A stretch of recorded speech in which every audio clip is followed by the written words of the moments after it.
Whether you're a fan of horror or not, the name Jason Voorhees, or at least a bloody hockey mask, is synonymous with pop culture. A seemingly undead hockey mask wearing, machete wielding killer who viciously slaughters teenagers who happen to have sex, drink, or do drugs on Camp Crystal Lake, which just so happens to be the very camp where he drowned as a child because the camp counselors were, well, having sex and doing drugs instead of watching over the camp goers. I knew who Jason Voorhees was before I even watched a Friday the 13th movie. I had seen a couple of them on TV through the years, and the first Friday the 13th movie I watched in theaters was Jason X, which has a very special place in my heart because of that. But then, Freddy vs. Jason was coming. A close friend of mine at the time had already managed to get his hands, or already had, I honestly can't remember which one it was, but a bunch of movies on VHS. Nearly, pretty much all of them. I think he was missing A New Beginning, which was the one with fake Jason anyway, because I remember watching that one on my own at a later time. And either Jason Takes Manhattan or Jason Goes to Hell were the other two that he was missing. So the point was, my friend and I decided to watch all the movies he had. And it was an experience, because I want to paint the picture for you. My friend's room wasn't really a bedroom. It was a room that I'm pretty sure was designed as an office space or even a storage room. And I mean, it wasn't super tiny. You were able to fit a bed, a TV, and a drawer in there. But regardless of that, it was all the way in the back of the house. It had a window into the kitchen, but the blinds were pretty much always down. And I want to remind you that Freddy vs. Jason came out in August of 2003. So this was the summer, and the sun set at the back of the house. And we watched those movies in the middle of the day. So I go over to his place.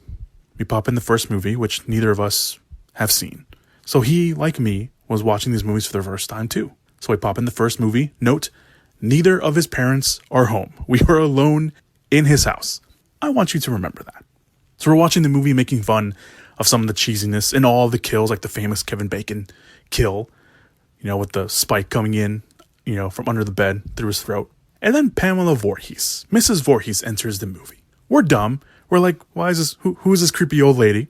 Where does she come from? Where the hell is Jason? Obviously, we were very familiar with Jason at that time as well. And then the switch flipped, and Mrs. Voorhees reveals that she's the killer, and we're like, oh, snap. No freaking way. No. How is this old lady the killer of this movie? And then everything goes down. Mrs. Voorhees gets her head cut off, which we go crazy for because, we're preteens. And then the ending of the movie, the famous ending of the movie, which neither of us knew or saw coming. Alice is on the boat in the middle of the lake. It's almost dreamy. The music's very, calm and dreamlike, which should have been a giveaway, but we were, again, young and dumb. The cops are there waving to the beach for her to come in, and she waves back thinking she's safe. And then the deformed zombie Jason pops out of the water from the depths of hell, and I shit you not, literally scares the hell out of both of us. The image of Jason himself, the sudden music jump, all of it effective. Even to this day, I watched that ending. I was watching the 101 scariest movie moments. That's currently it's the remake of the show that's currently on Shudder TV, or currently on Shudder on AMC Plus if you want to go get that, or you just want to get Shudder yourself. And I knew it was coming, and they were playing that scene, and there's still this very small part of me that still got scared, even though I knew it was coming. It is all still effective to this day. And we're sitting on the floor, my friend and I, we're sitting on the floor, scared, laughing because we got. We didn't care that Alice woke up from her dream, that it was all a dream, that she woke up, and we had to rewind the last few minutes of the movie because we were still in shock. And I remember my friend going too far back, and it was literally when he stopped it. It was when he jumped out again, and it jolted us all over again. So anyway, the movie's over. We're still recovering, thinking over, our life choices at that point. And I had to get home for whatever reason. So we couldn't watch part 2, even though we really wanted to. And we're talking about the movie a little bit, and suddenly we hear a noise. We think maybe it's from the outside, because the alley is pretty much right outside. So we keep talking, and then a loud thud goes off in the kitchen. And we again, in the span of literally probably like 10, 15 minutes. We get scared shitless. We jump. I own it. We owned it. We jumped and we were scared. And my friend goes out and it's his dad who had come home. And for whatever reason, we didn't hear him coming into the kitchen. I'm pretty sure a year was taken off my life that day because it just, yeah, I own it. Okay, we owned it. We were scared. And I'm pretty sure after that. So after all that, our curiosity was there. I told my friend that, we should just finish watching all the movies. And he was like, yeah. So I came over the next day and we watched the next 3 movies back to back to back, ending with the final chapter, obviously. So my friend and I are experiencing the franchise in one go. We go from Pamela Voorhees to Baghead Jason, which of course, very similar to the town that's dreaded sundown, which we didn't know anything about, to Hockey Mask Jason, which obviously the iconic hockey mask, to the non-3D Friday the 13th Part 3, because, we didn't have 3D, it wasn't a 3D TV and it wasn't 3D glasses, to little Tommy Jarvis chopping the hell out of Jason in the final chapter. And that's where we stopped day 2. Day 3 comes along and we pop in Jason Lives, because again, we didn't have the new beginning. My favorite at the time, I still really like Jason Lives. And then we watched the last one he had, which was The New Blood. And that's it. And that's all the movies that we had watched at that point. We had finished watching the series that he had together. And I went out and went on my own and watched the other movies, of course, after that. And I think he had gotten a hand, or, he gotten a hold of the other movies as well, and he watched them. So yes, I have seen the whole Friday the 13th series.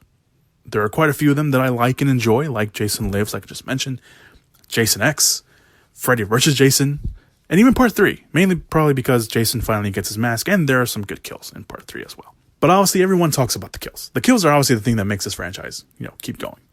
The very elaborate kills that everyone remembers. Not the names, with the exceptions of maybe obviously Jason, and maybe Tommy Jarvis, and maybe Tina, who is, the girl with psychic powers in The New Blood. No, we remember all the brutal ways that Jason murders any poor sap that gets in front of him. Whether it be slicing someone in half who's doing a handstand, lobbying a machete or an axe into someone, sometimes someone in a wheelchair, and then having that poor bastard fall down a ridiculous amount of stairs, an arrow through the eye, stabbing them repeatedly with any sharp object or machete, twisting and snapping their necks, impaling them, smashing them against a tree in a sleeping bag, or dipping their head in the liquid nitrogen and taking it off and smashing their face onto a desk, to going to Uber Jason because of nanotechnology. The man has done it all. He went to space. Space, of all things. He went to space. And the franchise survived that. It's still beloved. And while made fun of, it's not made fun of like the other franchises that have gone to space. Like Leprechaun. Like Hellraiser. Arguably the only thing next to the kills in Jason that everyone remembers about Friday the 13th is maybe the score, hopefully the score, by Harry Manfredini. Which, yes, sounds very similar to the score from Psycho, and they've been very, open about that. And then, of course, the thing that, once you hear it, you know that Jason's around, and basically you're going to get killed. It's basically boss music at this point. It's so funny when you research the series, too, because learning how many times every movie has been sent back to the studio, to the directors, to the editors, to the producers by the MPAA to recut the movie because a kill was too violent or bloody, and all they had to do was cut seconds off of it, is mind-blowing. Nudity, fine. Someone getting killed while nude, fine. Something getting killed while also having sex, fine. Whatever. That's totally okay. But God forbid you keep the camera on Jason and his victim for 3 seconds while he's killing them in some ungodly way. No, you can't have that. There are great documentaries about the franchise, if you want to check those out.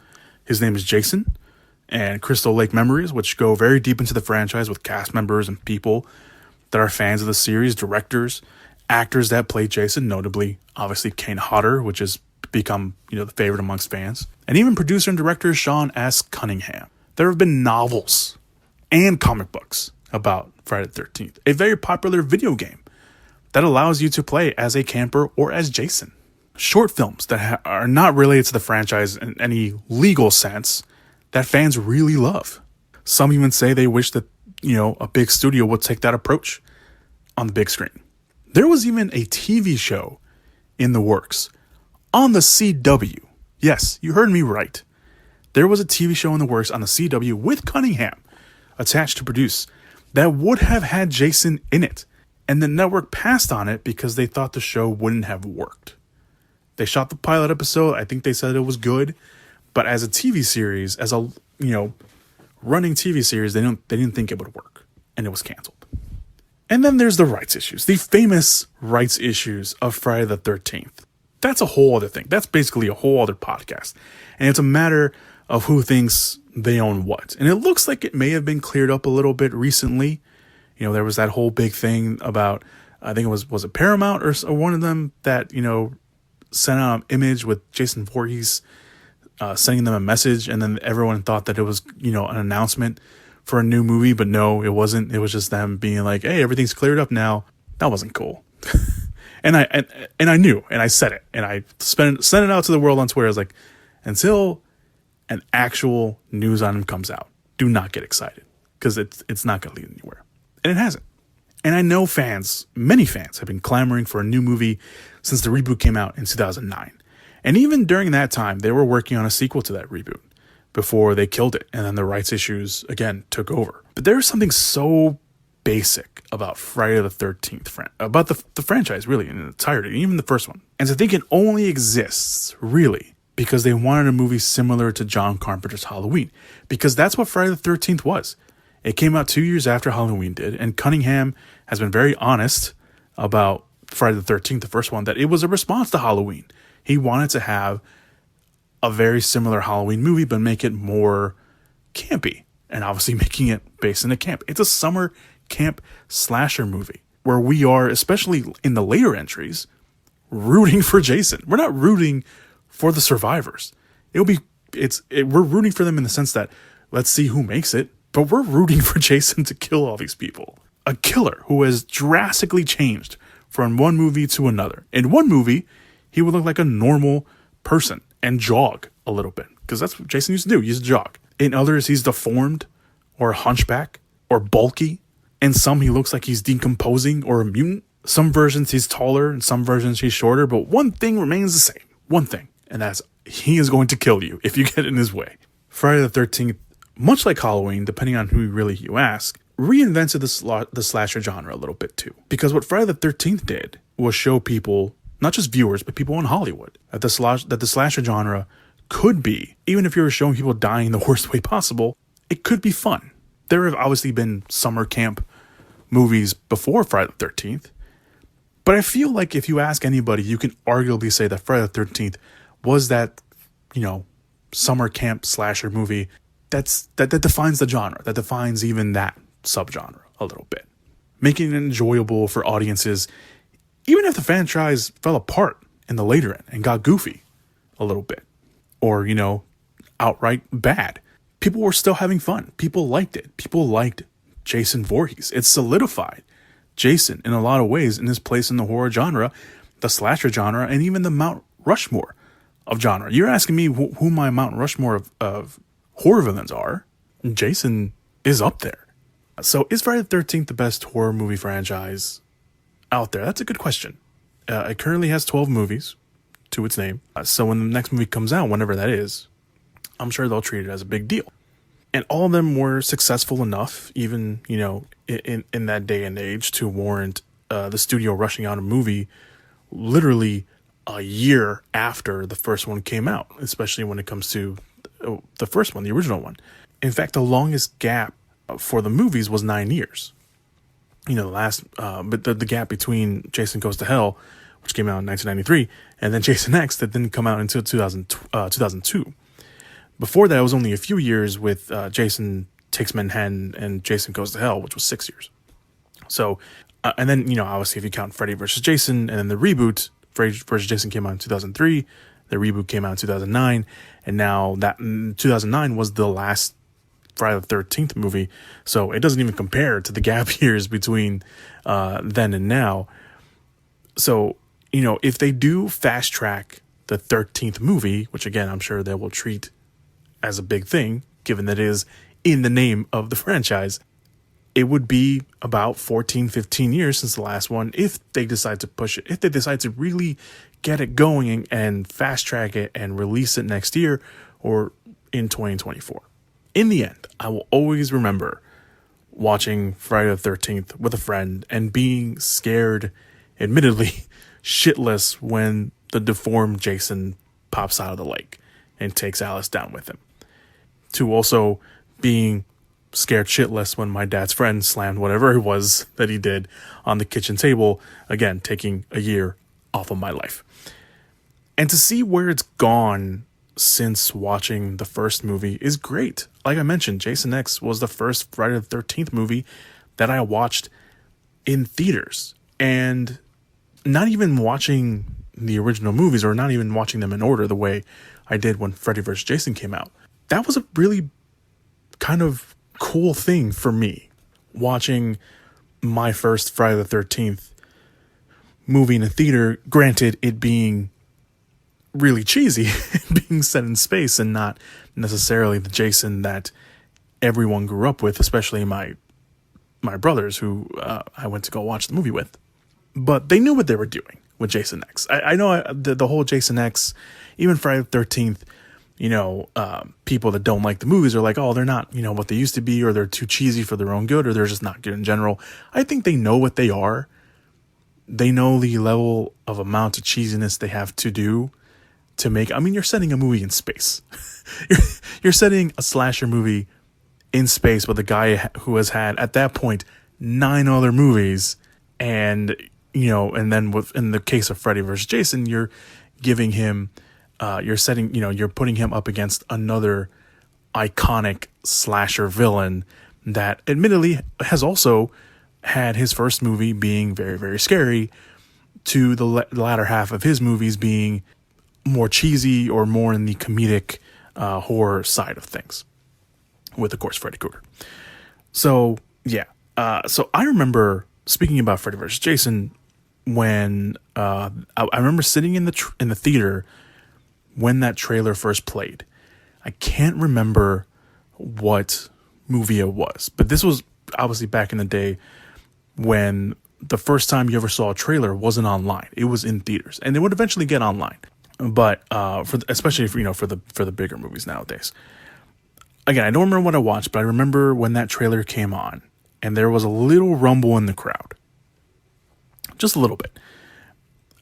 When the time, the dates of everything came out, because it was like whatever, I forgot whatever years specifically it was, but it was like Evil was born, and then all that good stuff, and then the shot of Jason and Freddy facing off in the cabin that's on fire. And that's when everyone in my theater, it wasn't a packed theater. It was like a showing like in the middle of the day. And the theater was not even half full. And everyone lost their shit. I remember everyone losing their shit when they saw that trailer. And I was one of them, because I never heard cheering for a trailer other than the Watchmen teaser that came out in front of The Dark Knight, and that was a midnight IMAX showing, which was probably to be expected. Again, this was a random show in the middle of the day, and the hype was real, and the presentation for that movie was perfect, treating it like a boxing match, having them do weigh-ins in Vegas and press conferences where Robert Englund was in full Freddy makeup, and you had the guy that ended up playing Jason in the movie being, I forgot to write down his name, I apologize for that, but being in the full Jason thing and tilting his head whenever it was perfect. The presentation of that movie was perfect. Whether you like the movie or not, you had to admit the marketing for that movie was solid. It was gold. And having that be essentially my second favorite, my second Friday the 13th movie that I saw in theaters, and also my first Nightmare on Elm Street movie I saw in theaters, if you want to, count that, because that's what it was for me. This franchise has such a cult following behind it. People have tattoos of Jason. People have all this great stuff about this character. And there's something that has obviously connected the fans to the franchise. You think of summer camp movies, Friday the 13th, whether you say, give me a summer camp movie, whether you say like horror or not horror, I feel like Friday the 13th is going to be the one that people always think about. And I know when I think of Friday the 13th, I'm always going to remember sitting on the floor with my friend at his house, all the way in the back, watching these movies from beginning to end. And that for me has solidified my love for the franchise, whether I think it's good or bad, for the character of Jason. Anytime something Jason comes up, I will always be interested in it, because this franchise has such a connection to me because of that, because it just has like that great memory of just hanging out with my friend, you know, in the back and in the back of his house, watching these movies from beginning to end. And that's always great. And then having, you know all the history behind it and learning it and everything that went into it with the special effects by Tom Savini in the first movie to, you know, everything that's come afterwards from the other sequels to, you know, not realizing I was watching a Friday the 13th movie that didn't really have the real Jason in it.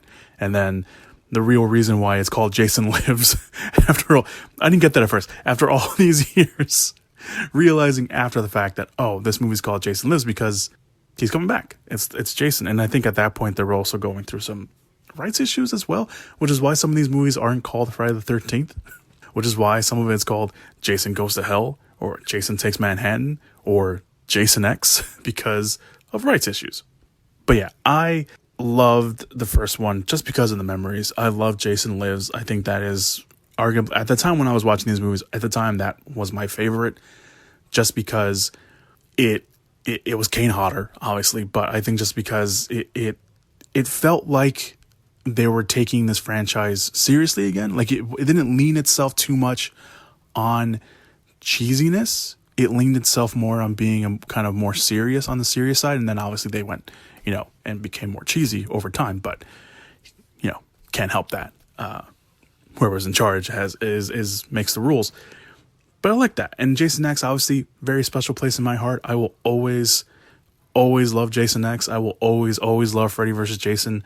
Maybe it's because I watched those in theater and they were my first, you know, experience watching them in the theater. But I just love the cheesiness of it. I think it just reminds me of the cheesiness of just, you know, that is definitely a movie, or movies rather, that you can watch by yourself and still enjoy it. But if you're watching it with a group of friends or whatever, you're going to have a good time.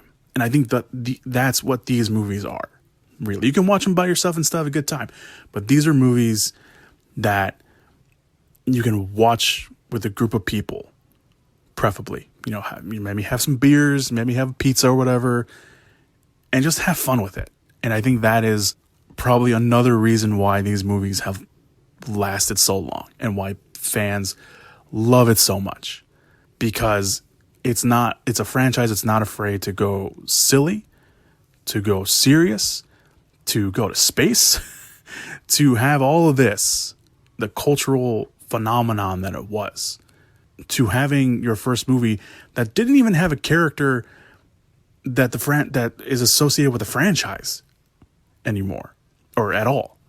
That's phenomenal to me. And that's what I really liked Friday the 13th, because it could survive. It has survived for so long, along with Nightmare on Elm Street, if you want to put that on there, along with Halloween, along with Chucky, even though he, you know, came in much later. This is great. So that's, you know, hopefully there are more to come. Hopefully we'll see Jason again on the big screen.